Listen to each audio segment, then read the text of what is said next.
দেখুন বন্ধুরা, আমার শিরাটা হয়ে গেছে। মোটামুটি এরকম হলেই হবে, হালকা হলেই হবে, কারণ যখন রসগোল্লাটা দেবো তখন ছানাটা আরও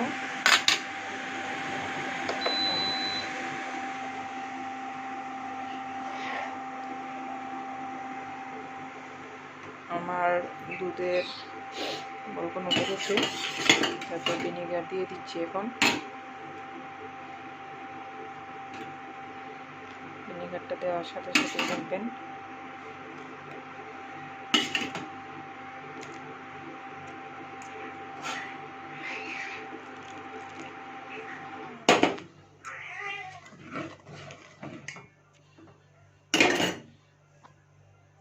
দেখুন আস্তে আস্তে দুধটা ছানায় পরিণত হবে।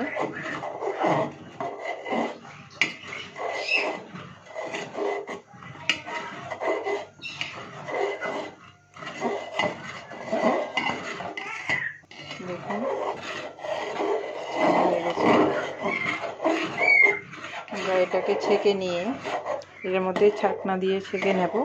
ছেঁকে নেওয়ার পর ওই ছাকনাতে ধুয়ে নেব,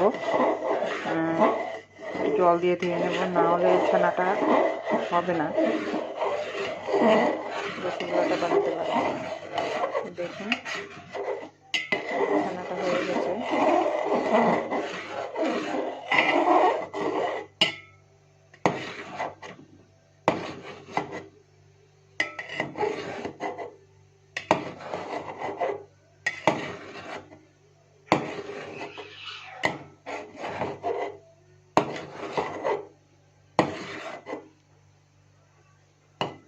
আমি আজকে বেশি বানাবো না, 1 লিটার দুধ দিয়ে বানাচ্ছি।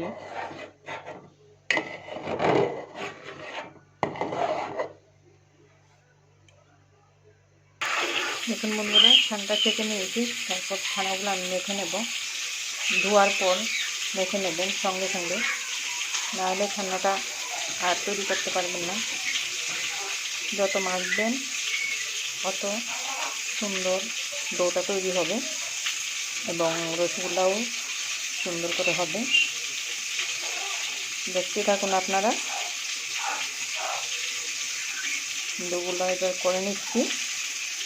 দেখুন বন্ধুরা, আমার ডোটা তৈরি হয়ে গেছে, এরকম ছোটো হয়ে যাবে। তারপর আমি এটাকে শেপটা দিয়ে নেব, আপনারা দেখতে পাবেন।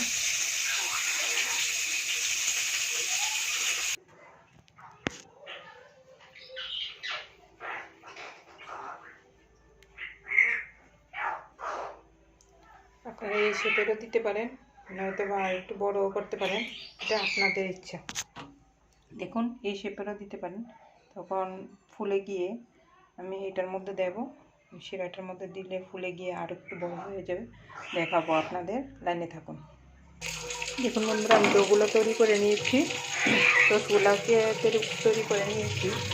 এখন এটা গরম গরম বসিয়ে দিলাম। আবার শিরাটা দেখুন, আপনাদের দেখিয়ে দিচ্ছি। এত আঠাও হবে না, এরকম হবে, ঠিক আছে? একদম পাতলা হবে।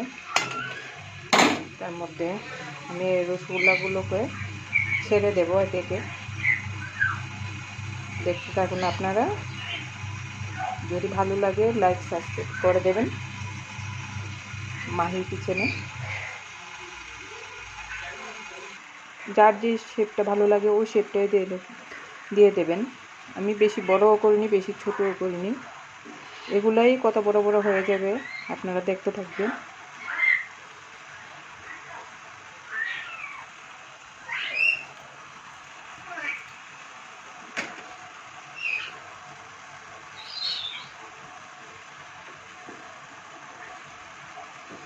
আমি রান্নাটা করতে একটু খুব পছন্দ করি, যেটা ভালো লাগে ওই সময় ওইটা রান্না করতে চাই। আপনারা ছানাগুলো যখন ছেঁকে নেবেন তখন ঠান্ডা জলে ধুয়ে নেবেন, না হলে কিন্তু রসগোল্লাটা তৈরি হবে না সুন্দর করে। তারপর দেখুন এগুলোকে একটু নেড়ে দিচ্ছি।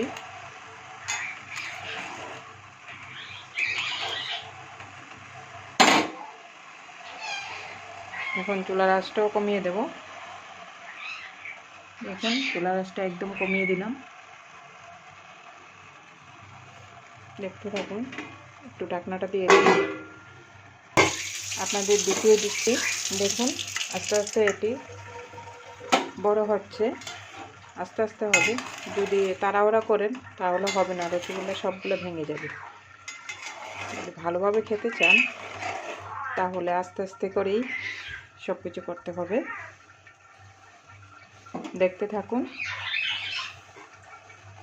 দেখুন আমাদের রসগোল্লাগুলি তৈরি হচ্ছে। এখন ঢাকনাটা আবার দিয়ে দিলাম। চুলার আঁচটা একদম কমানো আছে। মনে রাখবেন চুলার আঁচটা যাতে কমানো থাকে, না হলে রসগোল্লার মধ্যে যে শিরাগুলো ডুববে না এবং রসগোল্লাও বেশি ফুলবে না। তো আপনারা ঘরে বানিয়ে একবার দেখুন, ভালো লাগবে অবশ্যই। কিন্তু আমি এই রসগোল্লার মধ্যে যে ছানাটা কেটেছি ওর মধ্যে কিছু দিইনি, শুধু ছানাটা কেটে জল দিয়ে হালকা জলে ছেঁকে নিয়েছি, ঠান্ডা জলে ধুয়ে নিয়েছি। তারপর ডোটা যত মাখবেন অত ভালো হবে রসগোল্লাগুলো। আমার তো একটু তাড়া আছে, আমি অফিসে যাব, এত কিছু দেখাতে পারি না। সময় পেলে কিছু কিছু জিনিস বানিয়ে আপনাদের দেখাই।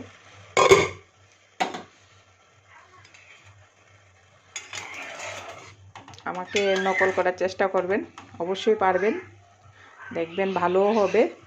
যে একবার খাবে আবার খাওয়ার জন্য বলবে। আমি এটা আমার হাজব্যান্ড বাড়িতে আসলে, আমার হাজব্যান্ড তো বাইরে থাকে, সিআরপিএফে আছে, কিন্তু বাড়িতে আসলে অবশ্যই বানিয়ে খাওয়াবো একবার। আমি এটার মধ্যে লবণ টবণ কিছু দিইনি, রসগোল্লাতে লবণ না দেওয়াই ভালো। আর যদি ঘরে একবার তৈরি করে একবার দিয়ে দিতে পারেন যে কাউকে, যে একটু খেয়ে চেক করে নেবে, তাহলে মনে রাখবেন আপনার পিছু যেন না ছুটে আসে যে আবার খাওয়ার জন্য। আপনারা যদি চান লাইক কমেন্ট শেয়ারও করে দিন, তাহলে সবাই শিখতে পারবে।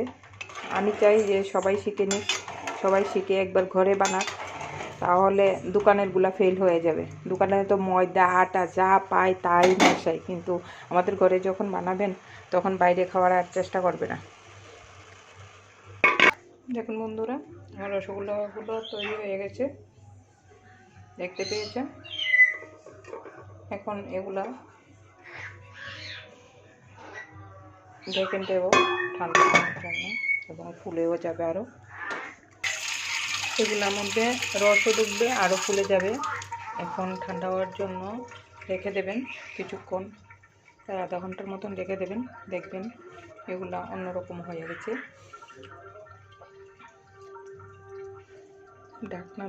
ঢাকনা দিয়ে ঢেকে দিয়েছি, তারপর সার্ভ করে নেবেন। নমস্কার।